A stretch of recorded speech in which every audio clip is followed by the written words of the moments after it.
तो मनकवडा होता. माझ्या मनातलं सगळं समजायचा. पण खरंच समजायचा का? जेव्हा कुणी कुणाचं मन बारकाईनं समजतं तेव्हा त्यांना माइंड रीडर म्हणतात. ते भावना आणि विचारांशी एकरूप होतात. काही लोक खरंच असतात असे, पण तो मन वाचत नव्हता. तो माझं बारकाईने निरीक्षण करायचा. माझं हसणं, रडणं, शांत बसणं, चिडणं, आनंदी किंवा दुःखी होणं, माझे वीक पॉईंट्स सगळं तो लक्षात ठेवायचा.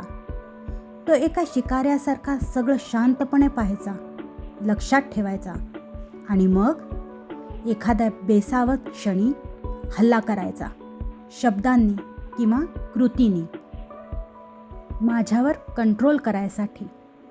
हे माइंड रीडिंग नव्हतं, ही त्याची कंट्रोलची स्ट्रॅटेजी होती, एका नार्सिसिस्टची. पुढच्या पार्टमध्ये आपण ह्याची काही उदाहरणं बघू. धन्यवाद. Please like, subscribe and share.